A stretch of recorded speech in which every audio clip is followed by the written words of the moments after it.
Thank you, Your Honor.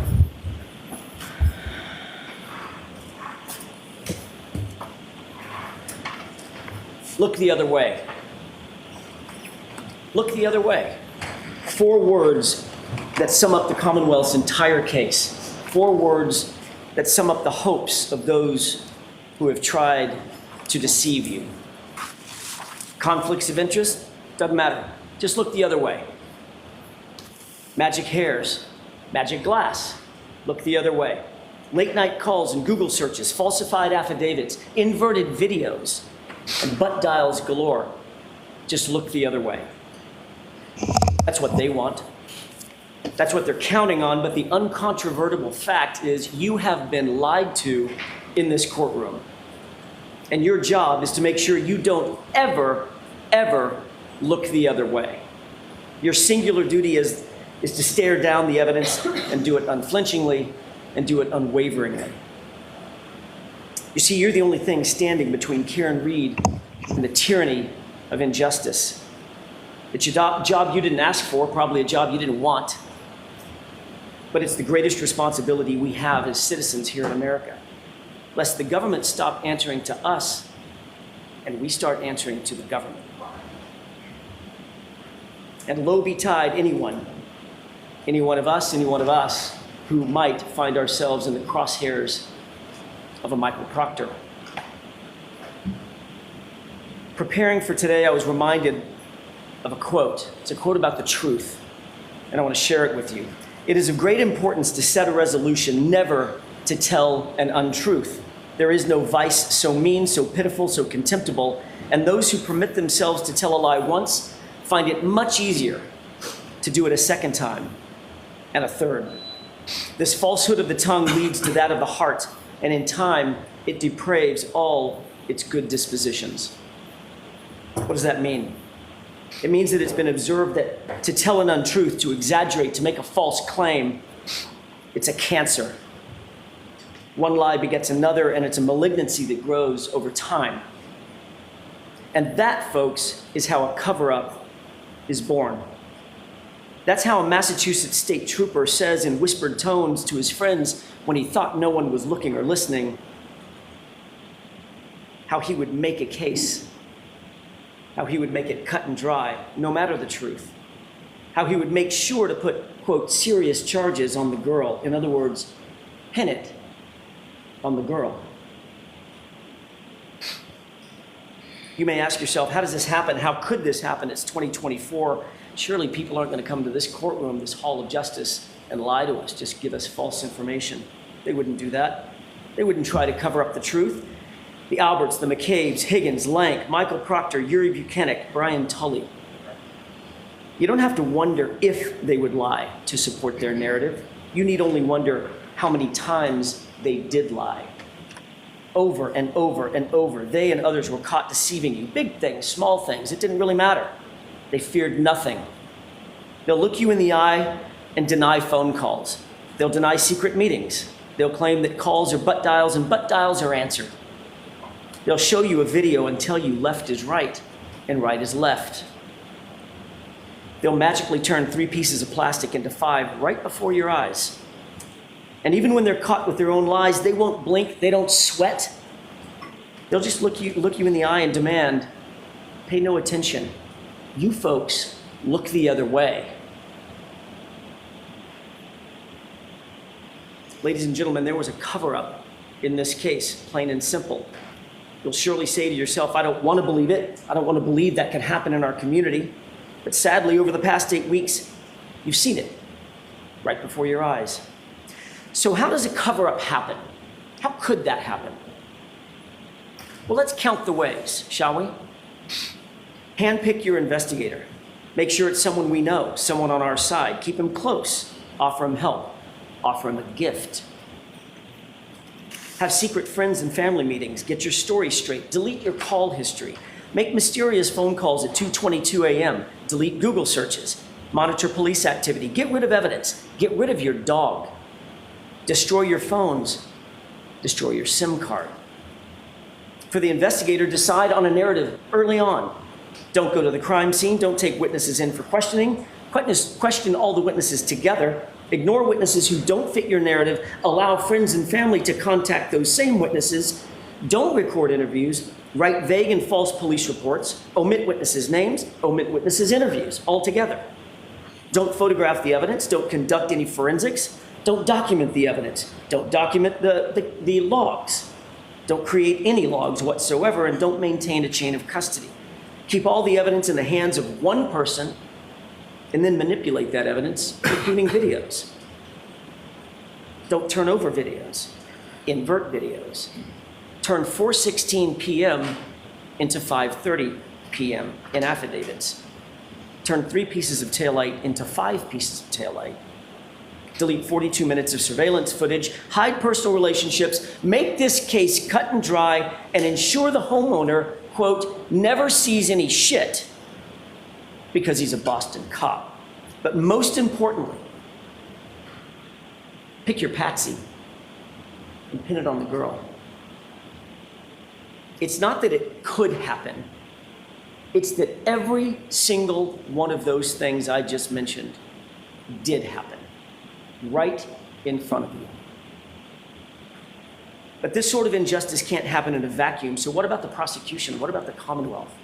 What does it look like when the government picks a narrative and then tries to form a prosecution around the narrative instead of the other way around?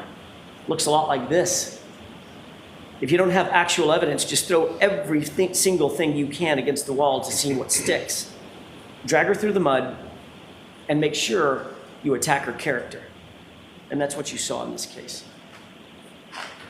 The Commonwealth spent much of their time and resources trying to vilify Karen Read. They desperately resorted to calling witnesses to talk about Karen Read and John O'Keefe's arguments. They even stooped so low as to call the children and put them through this ordeal. All to say that John sometimes got upset because Karen was too kind, too nice, spoiled them too much.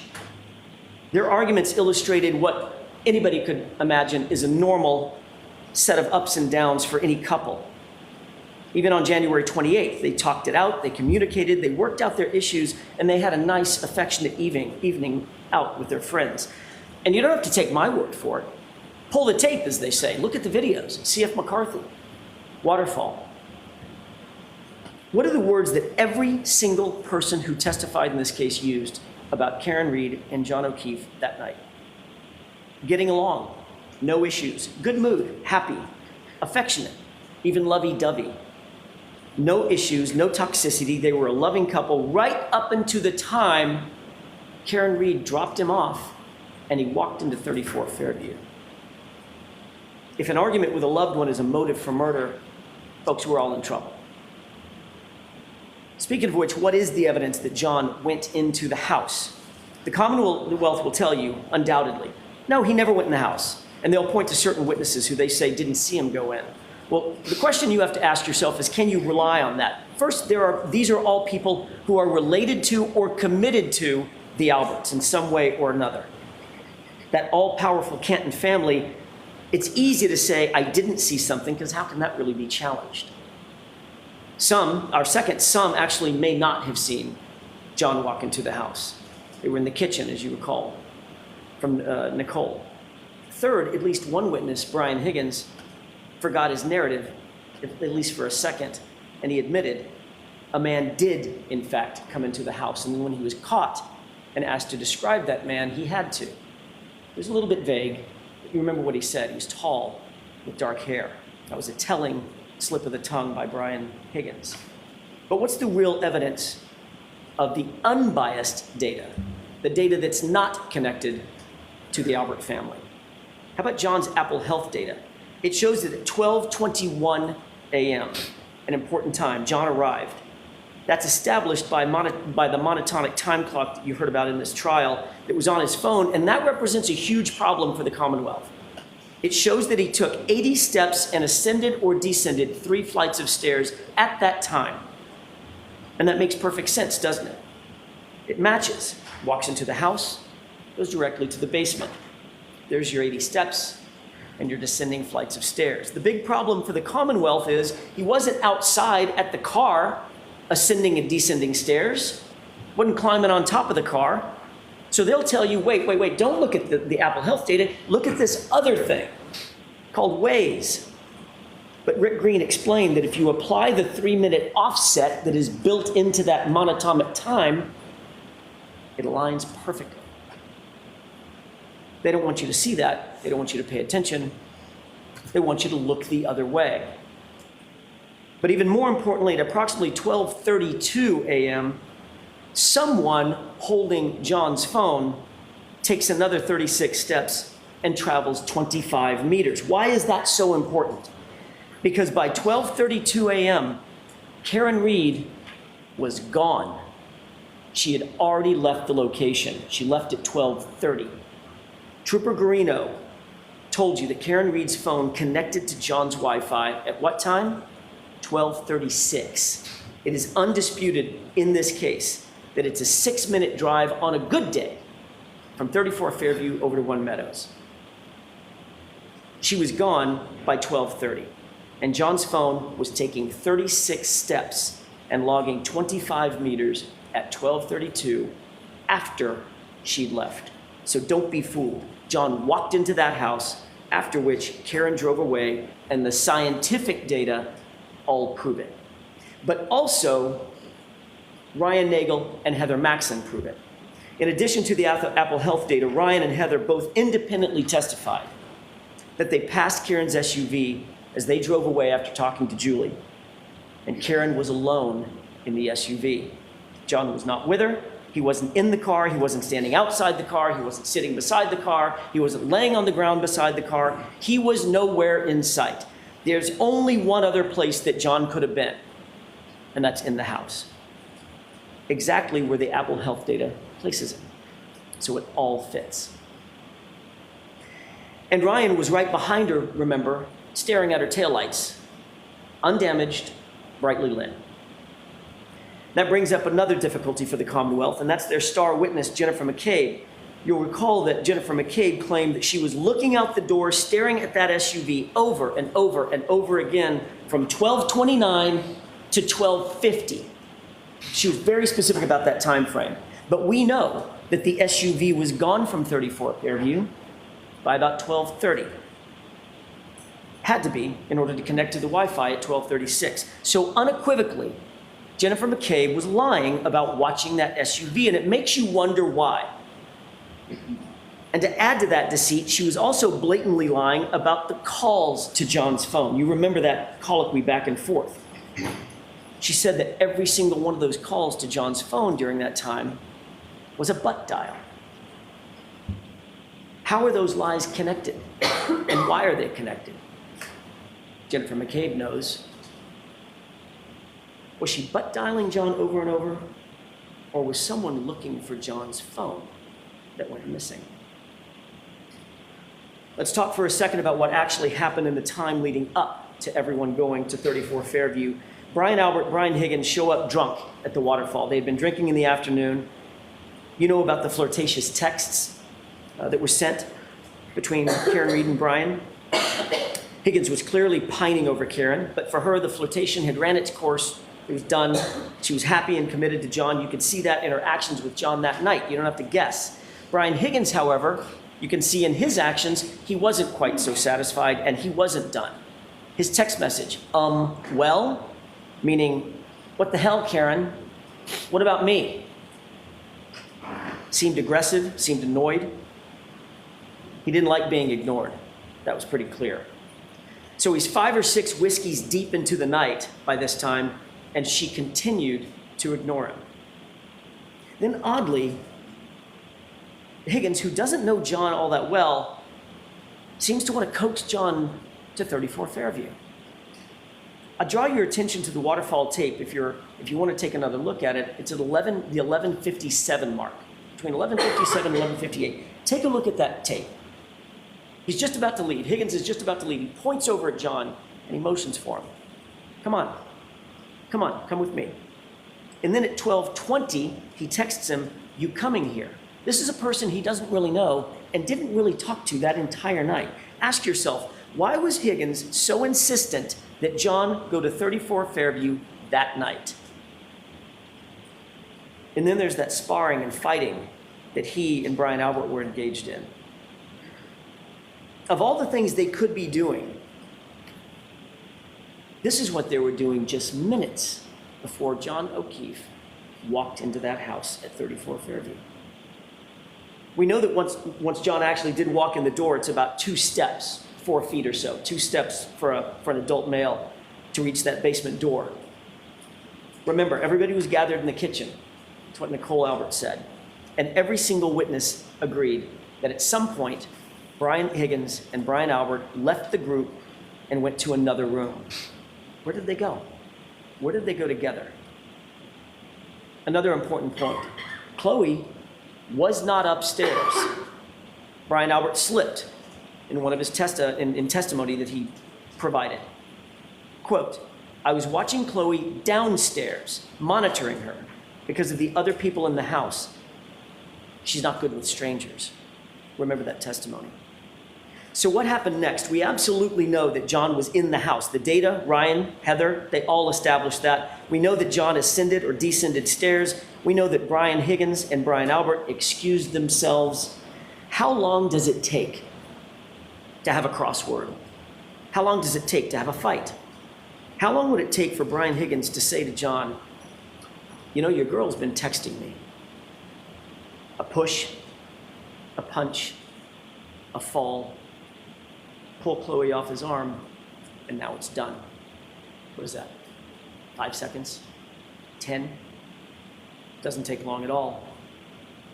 And then the panic sets in. It wasn't intended to go that far, but what's done is done. And then some very, very odd things start happening at the Albert household. Very odd indeed. What do we know? We know through the testimony and key swipes that Brian Higgins very oddly goes directly to Canton Police Department. Why would he do that? After a night of drinking and partying, why go to CPD when you're drunk? What was so important there? He couldn't even get his own story straight. First he said it was administrative work, then he said he was moving cars, then he said it was a factor of both. Is it both? Was it neither? Or was he there to gather intel? Ask yourself, why go? But the odd things keep piling up, and here's another. Chloe was the Albert family pet. Not only did she appear to be gone from the house that morning on January 29th, nobody saw her there. Even Jim McCabe admitted, "Yeah, I didn't see her there." But they actually got rid of the dog altogether. Within months of this incident, the dog was gone, out of the house, rehomed, never to be seen again. This was a dog they had had for 7 years. Also a dog who had a bite history. Why was it so important to get rid of that dog? Was there something about the dog they did not want law enforcement to find out? Recall what Dr. Russell said. She's seen up to 1,000 animal attacks. In her expert opinion, John's right arm, those injuries are from an animal, quote, most likely a large dog. And Dr. Russell's testimony, I'll remind you, was undisputed by any witness for the Commonwealth. But there are more odd and unexplained things. After a night of drinking and hanging out and partying, after being together for the entire day, at 2:22 a.m., Brian Albert decides to call Brian Higgins. That call was missed, but 17 seconds later, Higgins calls Brian back, and they speak for 22 seconds. Now that call is odd and suspicious enough, in and of itself, the fact that the call was made. But what's even more incriminating is that both men, both of them, lied about the calls happening. They both claim astonishingly that those calls are, you probably say it with me, they're butt dials. Amazing. But Albert and Higgins take it a step further. Not only did they claim that they were making calls as butt dials, but they were answering calls as butt dials. And Higgins seemed awfully defensive about that call, didn't he? Remember on cross-examination when I was asking him, can you have a conversation in 22 seconds? He unequivocally said, no, that's impossible. It's not reasonable. You can't do it. Well, let's test that out. Hey, did you make it over to Canton? Yep. Haven't been any calls. Nobody knows a thing. All right, don't talk to anybody until we talk again. Okay, fine. And by the way, come back over. I need help moving something heavy. How long did that take? 15 seconds? Maybe? But the odd behavior isn't done yet. 5 minutes after that call that we just talked about, Jennifer McCabe is on her phone at her house, Google searching how long it takes for someone to die in the cold. That was at 2:27 a.m. That timeline seems to fit, doesn't it? And it fits a very telling and a very clear story. That search became a focal point of the Commonwealth's entire case. This case was starting to look a lot more like the defense of Jennifer McCabe than anything else. That's probably because there is no innocent explanation for that Google search at 2:27 a.m. None. At the end of the day, clearing away all the confusion, the Commonwealth's experts were left with two things that are true. First, neither of their experts could absolutely rule out that Jennifer McCabe made that search at 2:27 a.m. Neither. And second, the only person to use the actual phone model, the actual data, and the actual precise operating system was Rick Green. And he was clear. That search was at or before 2:27 a.m. And then it was deleted.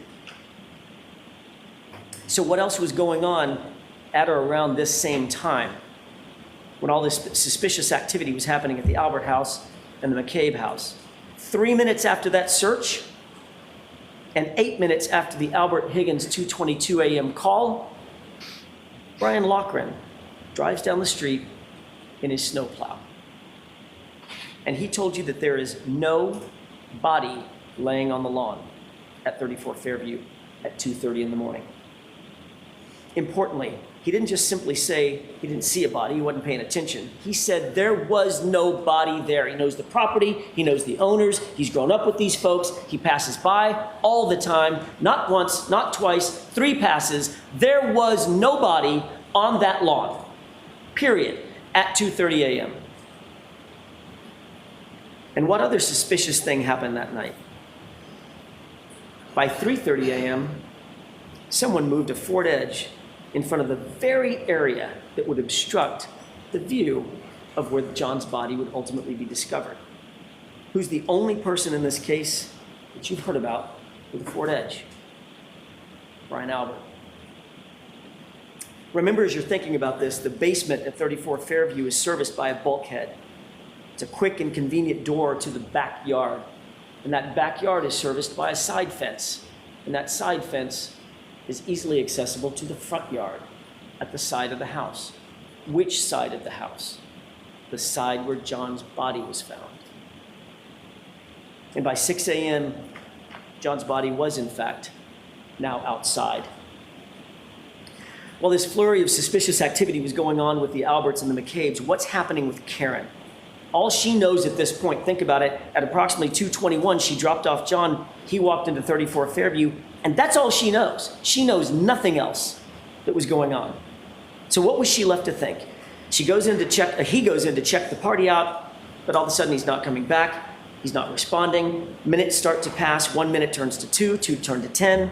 Where is he? Why isn't he responding? She's sitting in the cold, dark, freezing outside in the car. Naturally, she's perturbed.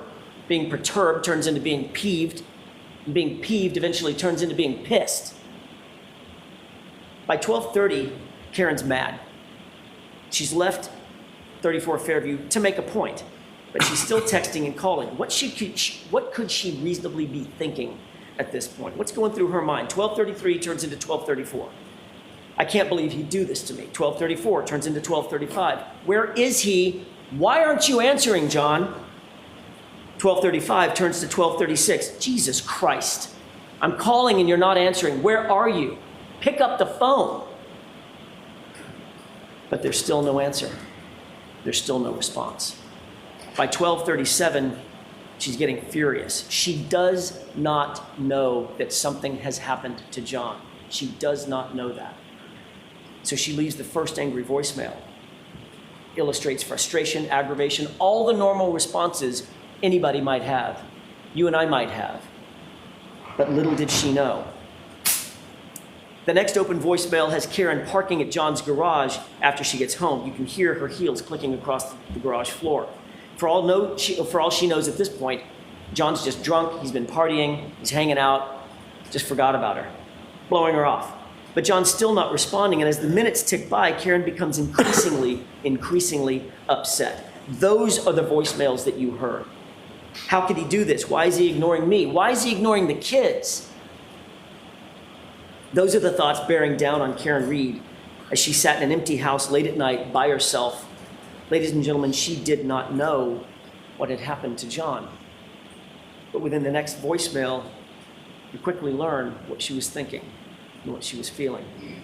Now it's 5:23 a.m. She's woken up, she's realized that he hasn't come home and he hasn't responded to a single text, not a single call. And anger quickly turns to panic and abject fear. She's so distraught, she reaches out to him again. "John, where the fuck are you?" She says through tears and desperation. And at 6:03, her question was answered and her worst fears are realized when she finds his body laying, dying in the cold in Brian Albert's front yard. You heard her, you can feel the grief, you can feel the raw anguish, you could see it. You don't have to wonder the emotional journey that Karen traveled that night. You can see it in the video. You can hear it in the audio. From the time he left her and walked into 34 Fairview and she called, she reached out 53 times. She called him 53 times before finding his body. Think about that. The Commonwealth wants you to believe that she murdered this man. And then after that murder, she called him not once, not twice, 53 times. It makes no sense. What does make sense is that she emotionally moved from anger, then to panic, then to grief. So back at 5:07, when she began her search looking for John, she backed out of the garage, and what would happen next would change the entire course of this case. As she backed out of that garage, she hit John's Traverse and cracked her right rear taillight. Folks, the Commonwealth has one job to do in this courtroom. It's an immutable responsibility to provide you with the truth. That's it. Not to win the case, but to seek justice and to do it through the truth. Ask yourself, did you get that truth from the Commonwealth? The Commonwealth continually tried to tell you that that video showed that the SUV came close to John's Traverse, and it took us showing you the video to unequivocally establish that Karen hit that car and cracked her taillight at 5:07. You can almost hear an audible gasp in the courtroom when we finally showed you the actual video. You can see that tire move. I'm only going to show you one series of exhibits during my entire closing, but it's that important. And it's this. Look at the condition of her taillight when she pulls out of the driveway at 5:07. That taillight, and I'm going to choose my words very carefully here. That taillight is cracked, but it's not completely damaged. And if there was any question in your mind about the level of damage to that taillight at 5:07, all doubt was extinguished when Dighton Police Officer Barrows walked into this courtroom. He's a sworn officer. He's not associated with Canton. He's not associated with the Alberts. He's not associated with the McCabe's. He doesn't know Michael Proctor. In other words, he doesn't answer to any of these folks. He's an outsider and he's completely independent. And his words were the following, quote, "That taillight was not completely damaged. It was cracked. A piece was missing, but not completely damaged."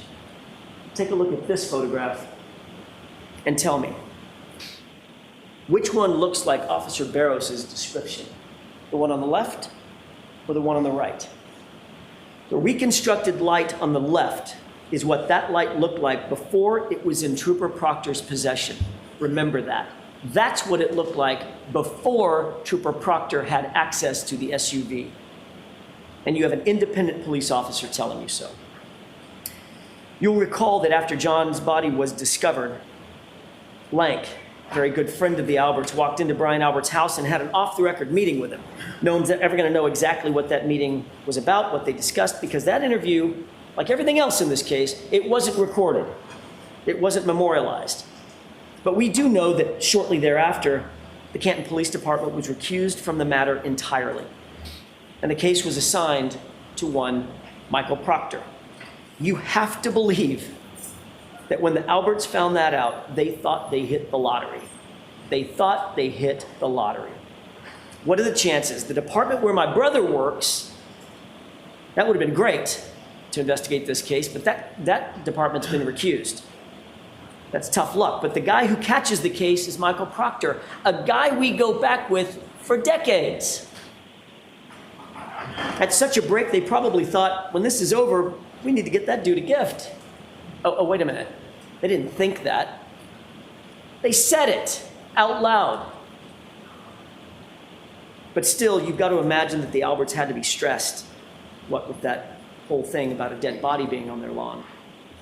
That might get some attention, and they had to be wondering, will he set up a crime scene? Is he going to come into the house? Is he going to search the house? Is he going to send in a forensics team? Is he going to interview witnesses? Is he going to take us to the station? Will he take our phones? Will he look at our communications? Will he look at our Google searches? Will he look at our early morning phone calls? Is he going to look in the basement? And Michael Proctor answered every single one of those questions resoundingly. Nope. He's a Boston cop too. And with that, Michael Proctor didn't draw a thin blue line. He erected a tall blue wall. A wall that you can't scale. A wall that Karen Reed certainly couldn't get over. A wall between us and them. A place you folks are not invited. We protect our own. It's us or it's them. And by the way, who's she after all? Nobody. An outsider. This is going to be easy. Or so they thought. Let's look at what Michael Proctor actually did and did not do in this case.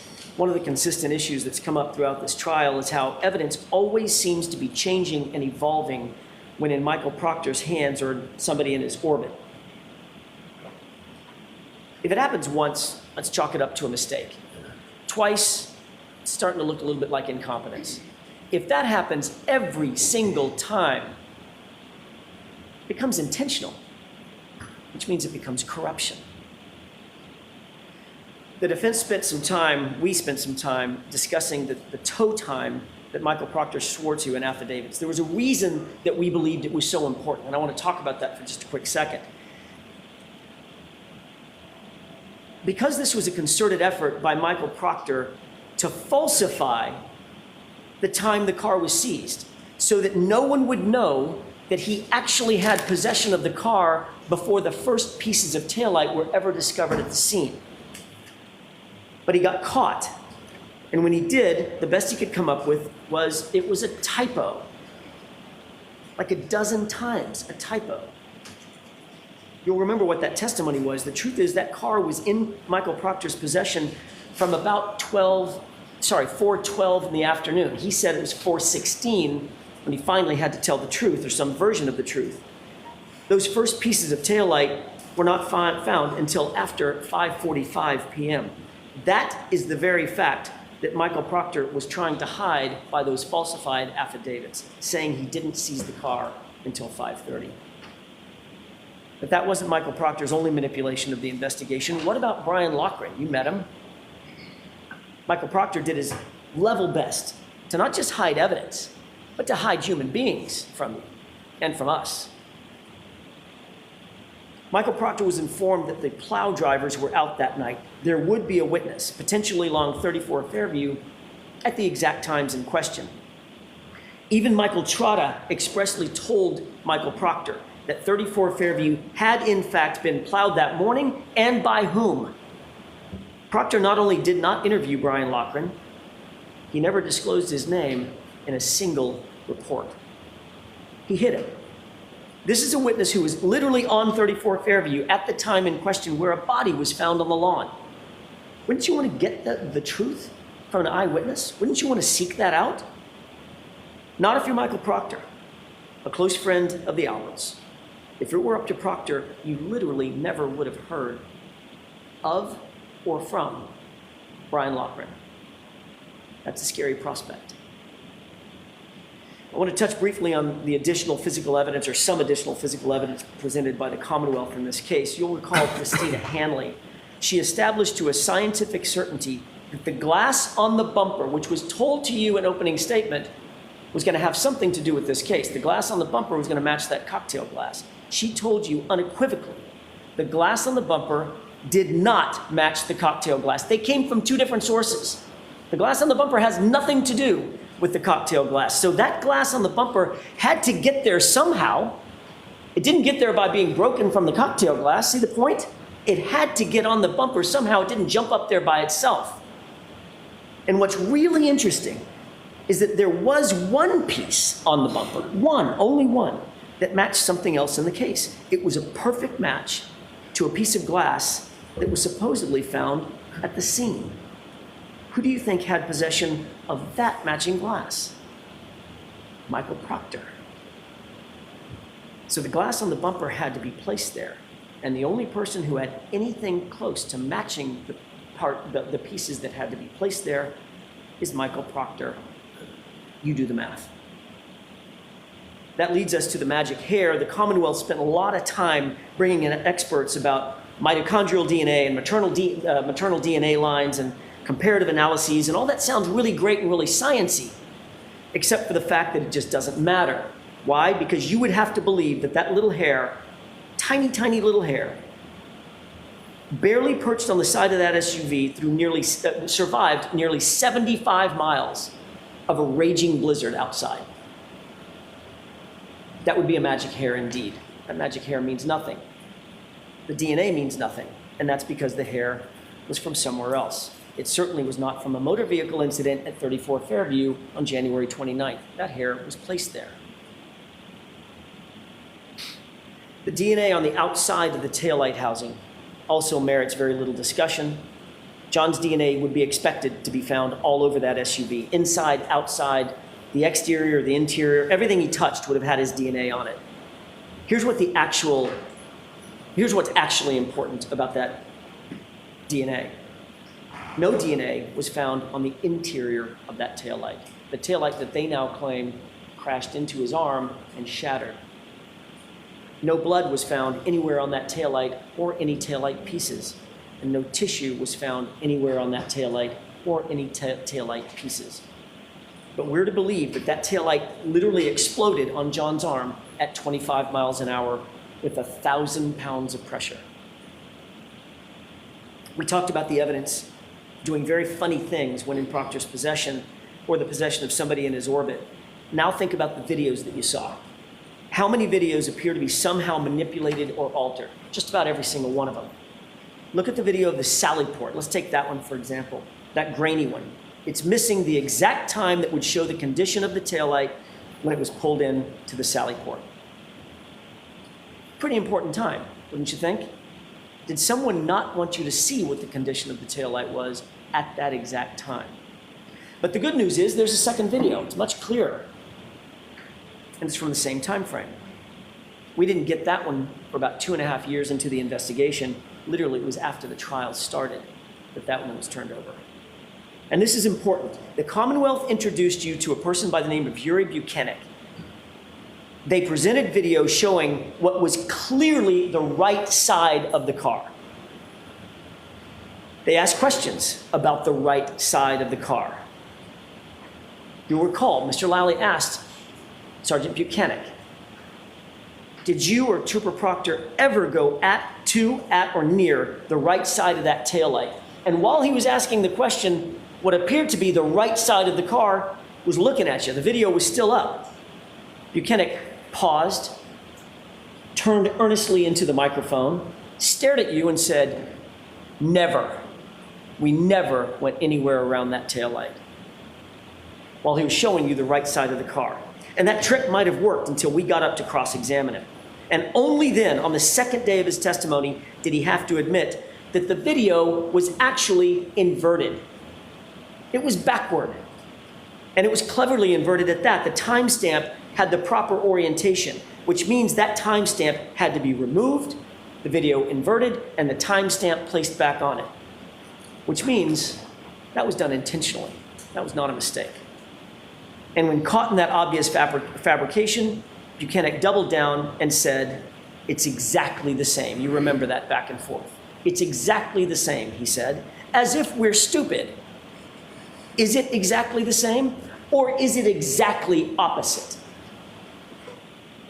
Ladies and gentlemen, you were lied to. There is no other way to say it. It's inexcusable. It's abhorrent. But it's also a paradigm of everything that the investigators have been willing to do in this case. Lie, obfuscate, manipulate, alter. And when they're caught, they just excuse it away. Doesn't matter. It's the same thing. What's the big deal? Just look the other way. And don't forget, Buchanan is Proctor's supervisor. And he was in that little group chat where Karen Reed's naked photos were being searched for. You know the saying about the apple falling from the tree. Ladies and gentlemen, we haven't even started talking about the taillight yet. You'll recall that at the very beginning of this case, you were introduced to no fewer than 5 CPD officers, very early on, who searched the scene. None of them, not a single one, found any taillight material at the scene. 0.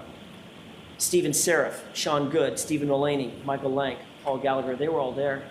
They were all walking right around there. They were all looking. They were searching with their eyes. They were searching with their hands. Some said they were searching with their feet. They even used tools, a leaf blower. Not one piece of bright red taillight material was at the scene, not a single piece, but incredibly, over the course of the next 3 weeks, according to Michael Proctor, 47 pieces of taillight material would end up being found, some of which were the size of a salad plate.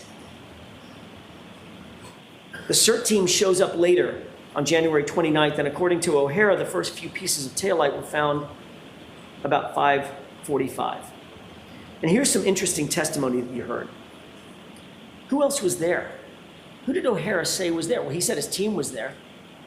We certainly expected that, but then he said there were others. These other mysterious figures, some from Canton PD, some from the Massachusetts State Police, that he could not account for.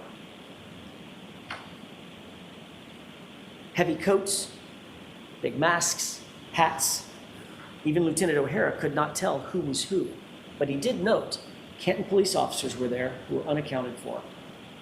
Massachusetts State troopers were there unaccounted for. And during that search that was overseen by Trooper Tully, Proctor's supervisor, 3 pieces of taillight material were found. That's super important, and I want to concentrate on that for a second. O'Hara said all 3 pieces were in an area about 12 inches square. That's an area about as big as your dinner plate.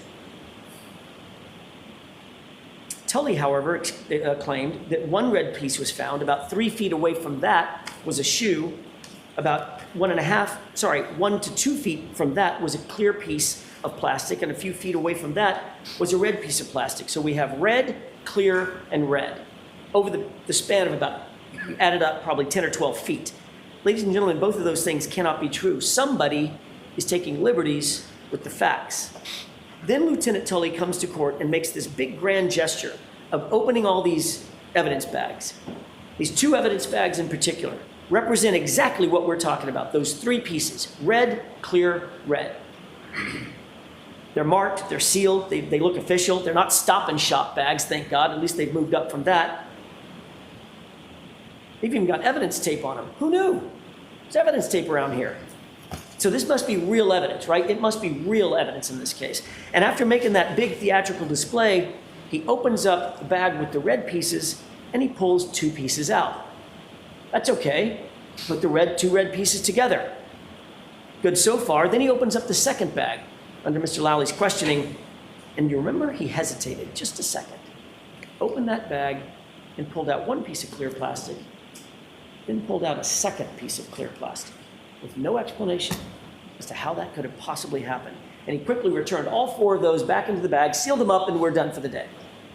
The next day, I asked about that evidence again.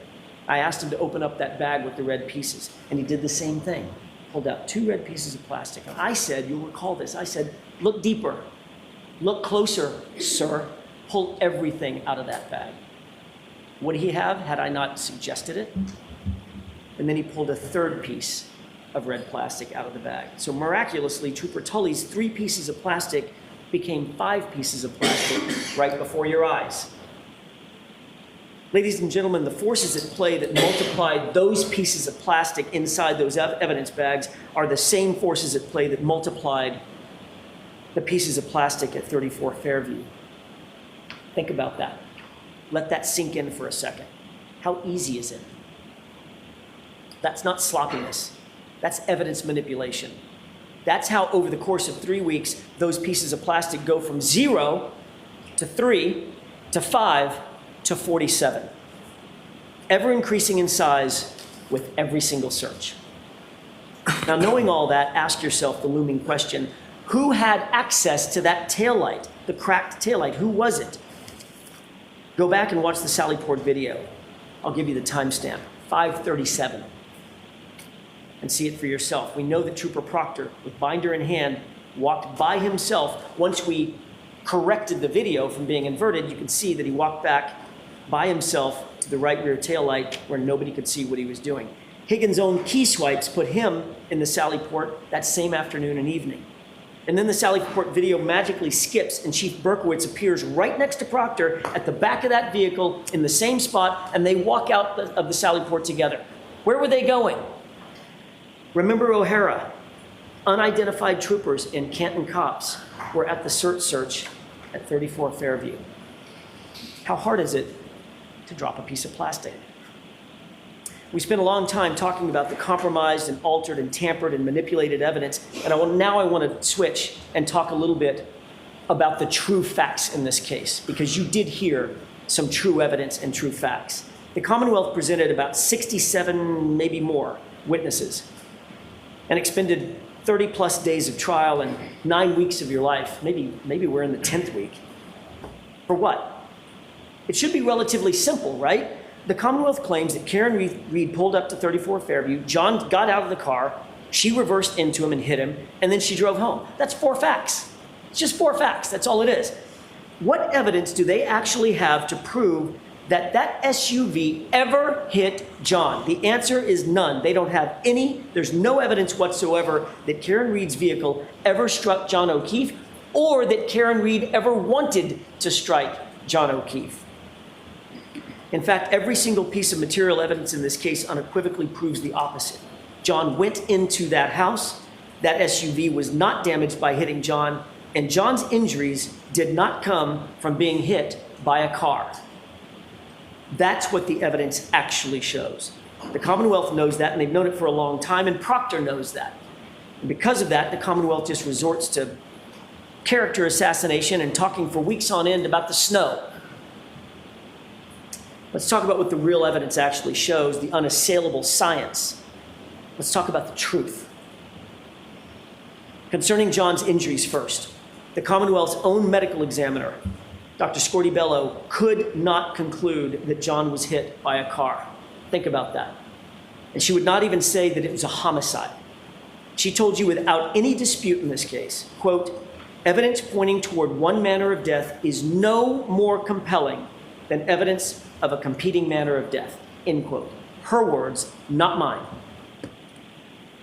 She went on to say it's just as likely that he was punched and fell backward. His injuries are consistent with that. In fact, in her expert opinion, his injuries are consistent with a physical altercation, as she testified, but they are not, in her words, not classical injuries from an auto-pedestrian accident. That by itself is reasonable doubt. But the evidence and the truth goes far further. We introduced you to not one, but 2 thoroughly credentialed medical examiners, or medical experts, Dr. Sheridan and Dr. Russell, both of whom said John's arm injury is consistent with an animal attack. Dr. Russell studied, diagnosed, and treated 1,000, up to 1,000 animal wounds. She's an expert in animal wounds, and she was unequivocal. Those wounds are from an animal, likely a large dog, which means that John was attacked inside the home where Chloe was. There is no other possibility. And Dr. Sheridan, for his part, with thousands of 13,000 autopsies under his belt, decades of experience as the chief medical examiner who's triple credentialed in anatomical, forensic, and neuropathology, he told you that John's injuries are inconsistent with a motor vehicle accident or incident. They're consistent, however, with a physical altercation. In layman's terms, the science proves John was beaten. That also is reasonable doubt and should end this case. But the facts and evidence don't stop there. Two of the most highly educated and highly qualified engineers you'll ever meet, Dr. Dan Wolf and Dr. Andrew Rentschler, mechanical engineer and a biomechanist. They reviewed this case. They did testing, they did analysis, they evaluated the case scientifically. They were not hired by the defense, not by the Commonwealth. They're completely 100% independent of any party in this case. And they were equally available, by the way, to the Commonwealth. They could have called them. They explained that John's injuries were not caused by being hit by Miss Reed's SUV, and that the SUV was not damaged by coming in contact with John O'Keefe's body. That should end the inquiry right there. Both sides of the equation. From a physics, engineering, and biomechanical standpoint, they established that John O'Keefe was not struck by Karen Reed's vehicle, period. And that is yet another fact that establishes reasonable doubt and should put an end to this case. So instead of calling the ARCA experts, which they had available to them, the Commonwealth chose to introduce you to Trooper Joe Paul. You'll remember his testimony. I think I'm being kind when I say that Trooper Paul's analysis lacked credibility. Trooper Paul lacks the experience, the education, the training, the background, and the knowledge to not only render opinions on these issues, but to even understand the issues themselves. He makes the absurd claim that John was hit on the elbow area of his arm by a taillight. He was spun to the left in a pirouette. His arm stayed on the light long enough for the shards of plastic to explode around him, scratching his arm even though he was wearing long sleeves, then projecting him 30 feet to the left, but not before making a stop to hit his head on either the curb or the pavement, before coming to his final resting place with his unbroken phone tucked neatly under his body. It's nonsensical. It borders on laughable. Compare that testimony to Dr. Dan Wolf and Dr. Andrew Rentschler. Both PhDs in engineering, both top of their field in accident reconstruction, both published peer-review articles on the issues. Both men are highly sought after by the likes of national sports leagues and the United States Department of Defense. And these men are unrivaled in accident reconstruction. What did Dr. Rentschler say before he left the stand? This was even under cross-examination. He said that the physics and the science don't lie. His words were, "You can't deny the science and the physics." John wasn't hit by that car, period. The Commonwealth cannot explain John O'Keefe's injuries. They can't explain his head wound. How did he get the head wound if he landed on snow-covered grass and dirt? And by the way, before Mr. Lally gets up and says it, because I know he's going to, there is zero evidence before you, zero, that cold grass and dirt turns into ice or turns into concrete. Zero. They can't explain the injury above his right eye, that laceration. They can't explain his nose. They haven't even tried to. They can't explain the injury to his tongue, the laceration on his tongue. They cannot explain the injuries to the back of his hands, the bruises, and certainly they cannot explain the injuries to his right arm. But maybe most importantly, they cannot and haven't even tried to explain the lack of injuries on John's body from the neck down. Nothing. He was pristine. Not a bump, not a bruise, not a fracture, not a broken bone. Nothing to suggest that he was hit by a 7,000-pound SUV going 25 miles per hour. And what of that right arm? According to the Commonwealth's best and brightest, Trooper Paul, John absorbed the entirety of the collision, the whole collision, with that 3.5-ton SUV entirely with his right arm, launching him some 30 feet. But amazingly, the arm suffered no break, no fracture, and didn't even get a bruise. So how are those injuries properly explained? The evidence is simple. John got into an altercation. He was punched. He tried to defend himself by putting his hands up. He may have even scratched his own nose by putting his hands in front of his face to defend himself. His hands were bruised and covering up. But as- 5 minutes, Mr. Jackson. Thank you, Your Honor. As he continued, he got hit, punch went through, and he fell to the ground, fracturing his skull. At some point during that altercation, the dog got a hold of him, and the dog was pulled away. Every single injury is answered. Every single injury is explained by that. Ladies and gentlemen, given what we know about the facts and the physical evidence in this case, the actual truth in this case, how did this happen? How did we end up here? We ended up here because of relationships, insider trading, playing the who you know game, and building a tall blue wall, which takes decades and generations. But the real question is it going to continue? Will this festering malignancy that allows a lead detective and his supervisor to gloat and sneer while looking over naked pictures or looking for naked pictures of the woman that they've targeted, will that continue? And the answer should be, not if you have anything to say about it. Michael Proctor is the lead investigator in this case, and much as the Commonwealth might try, they cannot distance themselves from the stench of him on this case and this investigation. Those secret group chats illustrate the quality and character of his investigation.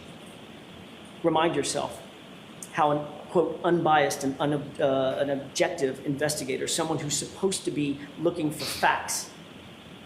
Ask yourself, how did he approach his job? Late at night, sitting there in his office, deviously looking for naked pictures of Karen Read and talking about her like she's a piece of meat. Talking about her bodily functions, her medical conditions, calling her vile names. I don't even have it in me to repeat what he said about her. He reduced her to an object, and he went further by insulting her. He went further than insulting her, and he dehumanized her. And when he was done betraying that very humanity, he wished for her to commit suicide. That, ladies and gentlemen, is how you frame someone. That's how you dehumanize someone so viciously that you can just pin it on the girl and cover for the homeowner because he's a Boston cop. That's how you rip a person's life apart and sleep like a baby while doing it. And then further that by saying, I hope she kills herself. Ladies and gentlemen, I just began the discussion this afternoon or this morning with a quote about the truth, and I did that because that's what this case is about. Top to bottom, tip to tail, it's about the truth. Not hiding it or concealing it, but exposing the truth. The truth is immutable. It's not a feeling, it's not a whim. It's unflinching, it's unchanging, and it's everlasting. That's why the law is steady. That's why it's not captive to the whims of people drunk with power who think they're above the law, who think they're above scrutiny. That's why you stand as the guardian of justice and the protector of justice. The law demands the very integrity that Trooper Proctor and his investigation lacks, and it requires that you cannot convict Karen Read unless the Commonwealth has met its incredibly high burden to prove every element beyond a reasonable doubt and to a moral certainty.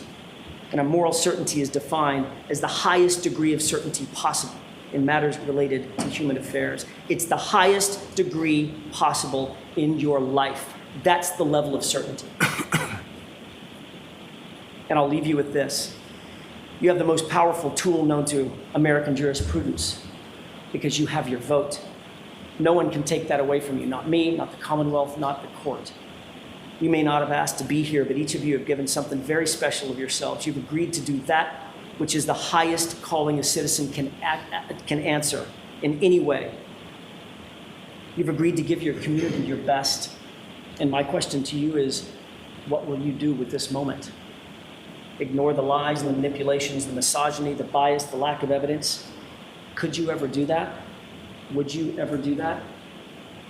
Or will you say with your verdict, I see the truth, and I will not ever look the other way? When you stare the truth down, you'll see that the Commonwealth has not proven its case beyond a reasonable doubt into a moral certainty, not even close. Ladies and gentlemen, Karen Read is innocent.